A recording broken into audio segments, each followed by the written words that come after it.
जी बिस्मिल्लाहिर्रहमानिर्रहीम। Dear students, अस्सलाम वालेकुम। उम्मीद करते हैं आप सब खैरियत से होंगे। आज फिर एक नए एपिसोड के साथ हाजिर हुए हैं। First year chemistry chapter number 7 उस कंप्लीट चैप्टर का टेस्ट है। और सबसे पहले जो हमारा टेस्ट होता है वो मॉर्निंग शिफ्ट का होता है, उसी को हम ज़रा डिस्कस करते हैं। उसके MCQs हैं हमारे पास। फर्स्ट MCQ है जी, the heat content of the system is known as. जो टोटल हीट कंटेंट होता है उसे हम एंथैल्पी ऑफ द सिस्टम कहते हैं। एंथैल्पी जो टोटल हीट कंटेंट होता है, यानी टोटल हर हवाले से जितनी भी हीट उसकी जाके बनती है, तो उसे हम कहते हैं जी एंथैल्पी। नेक्स्ट है जी हमारे पास second MCQ, in a bomb calorimeter the reactions are carried out at constant pressure. कोई भी कांस्टेंट प्रेशर ही रखा जाता है उसमें, जितना भी मतलब उसको फिक्स कर दिया जाए वो फिक्स ही रहता है जब तक रिएक्शन हो जाए, यानी कंबस्शन हो जाए उसमें। बाद औक़ात वो हम जो हीट ऑफ कंबस्शन होती है जैसे ऑर्गेनिक कंपाउंड्स की, वो भी हम उसी के बॉम्ब कैलोरीमीटर से ही मेजर करते हैं। तो इसका जी करेक्ट ऑप्शन है beta, constant pressure. Third MCQ, at constant volume the heat of reaction is represented by. तो ये हमारे पास इक्वेशन है जी, delta E is equal to QV। यानी इसका मतलब ये है कि QV का मतलब एट कांस्टेंट वॉल्यूम। और इसी तरह से अगर कांस्टेंट प्रेशर की बात की जाए तो ये डेल्टा H आ जाएगा। तो ये एंथैल्पी है, चेंज इन एंथैल्पी है, जो कि स्टेट फंक्शन है। और ये चेंज इन इंटरनल एनर्जी है, ये भी एक स्टेट फंक्शन है। तो ये कांस्टेंट प्रेशर के ऊपर होती है। इसके बाद है जी fourth MCQ, at constant pressure the heat of reaction is represented by delta H। तो ये जी हमारे पास कांस्टेंट प्रेशर वाली बात है, ये कांस्टेंट वॉल्यूम वाली बात है। नेक्स्ट है जी हमारे पास fifth MCQ, the enthalpy of combustion is. Fourth का था जी अल्फा ऑप्शन, और फिफ्थ का एंथैल्पी ऑफ कंबस्शन ये ऑलवेज नेगेटिव होती है, ये ऑलवेज एक्सोथर्मिक होती है। जब किसी चीज़ को जलाया जाता है तो उससे हीट एनर्जी खारिज होती है, तो उसे हम माइनस का साइन देते हैं, नेगेटिव, यानी बीटा ऑप्शन। सिक्स्थ MCQ है, इन an endothermic reaction delta H is positive. Endothermic है, हीट दी जाएगी। जब हीट दी जाएगी तो उसमें वो पॉजिटिव का साइन शो होगा। और वो हीट कहाँ से लेगा जी, वो सराउंडिंग से लेगा। तो नतीजतन सराउंडिंग का टेम्परेचर भी लो हो जाता है, कम हो जाता है। इसके बाद है जी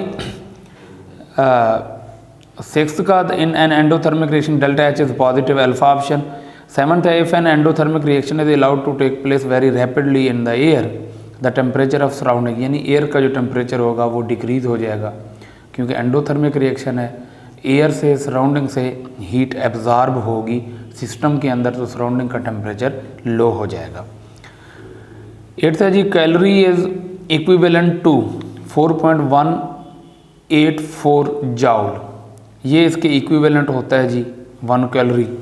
और इसके बाद है हमारे पास in an exothermic reaction delta H is equal to negative, exothermic है, हीट खारिज होगी, एवोल्यूशन ऑफ हीट होगा, तो माइनस का साइन शो होगा, बीटा ऑप्शन। टेंथ है, the condition for standard enthalpy. Standard enthalpy की जो कंडीशन होती है जी, वो अमूमन हम जो मेजर करते हैं वो रूम टेम्परेचर शो होता है और 1 atm का प्रेशर। तो 1 atm pressure and room temperature 298 kelvin के इक्वल होता है। तो alpha option is the correct one. Next है जी 11th MCQ, the unit of enthalpy change. Enthalpy change का जो यूनिट होता है वो जूल ही होता है। 12th है, the enthalpy of an element in standard states. Standard states के अंदर जो एलिमेंट्स की एंथैल्पी होती है, जब नेचुरली कोई रिएक्शन हो रहा होता है तो उन एलिमेंट्स की एंथैल्पी हमेशा ज़ीरो होती है। तो इसका जी बीटा ऑप्शन होगा। 13 है, first law of thermodynamics is represented by. तो ये है जी first law, change in internal energy Q, heat plus work done. और ये जो वर्क होता है जी, ये प्रेशर वॉल्यूम होता है, और वॉल्यूम भी यहाँ पर चेंज इन वॉल्यूम की सूरत में होता है। अगर चेंज इन वॉल्यूम नहीं होगा तो वर्क भी नहीं होगा। तो इसलिए इस वॉल्यूम को हम प्रेशर वॉल्यूम वर्क कहते हैं, बट चेंज इन वॉल्यूम के प्रोडक्ट के साथ।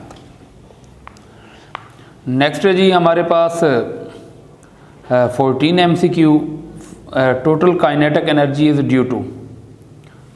इसका भी डेल्टा ऑप्शन है।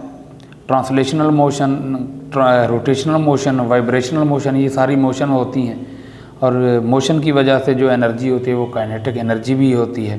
तो ये टोटल काइनेटिक एनर्जी है। 13 का भी डेल्टा ऑप्शन था और 14 का भी डेल्टा ऑप्शन।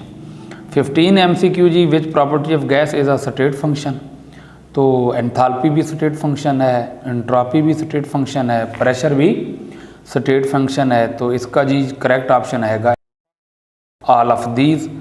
तो नेक्स्ट है जी 16 MCQ, in thermochemistry the work is the product of pressure and. तो मैंने अभी भी आपको बताया कि जो प्रेशर वॉल्यूम जो वर्क होता है वो प्रोडक्ट होती है प्रेशर और चेंज इन वॉल्यूम की। तो यहाँ पर करेक्ट ऑप्शन आएगा जी चेंज इन वॉल्यूम।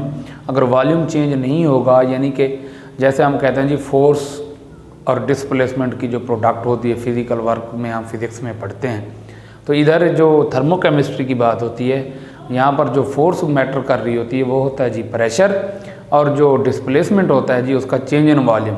अगर वॉल्यूम कांस्टेंट है, चेंज नहीं हो रही, तो समझ लें कि वर्क नहीं हो रहा। तो चेंज इन वॉल्यूम ज़ीरो तो वर्क भी ज़ीरो। तो इसका जी करेक्ट ऑप्शन आएगा change in volume, Charlie option. 17 MCQ है, अ सब्सटेंस अंडरगो फिजिकल और chemical change is called system. जिसके ऊपर हम काम कर रहे होते हैं, जिसके ऊपर हम वर्क कर रहे होते हैं, जो चीज़ जो अंडर कंसिडरेशन होती है उसे सिस्टम ही कहते हैं। और वही चीज़ फिज़िकली भी चेंज हो रही होती है और केमिकली भी चेंज हो रही होती है। तो ये थे हमारे 17 MCQ। तो इसके बाद जो शार्ट और लॉन्ग क्वेश्चन के 2 पार्ट हैं उनको आपने ज़रा ठीक से करना होता है एक्सप्लेनेशन के साथ। वहाँ पर नंबर काटे भी जा सकते हैं और नंबर पूरे भी आते हैं। और अक्सर बच्चे ठीक तो लिखते हैं लेकिन उनको पूरे नंबर नहीं मिल सकते। उसकी रीज़न यही होती है कि वो प्रॉपर एक्सप्लेन नहीं करते। तो इंशाल्लाह मुलाकात होती है नेक्स्ट एपिसोड में, तब तक के लिए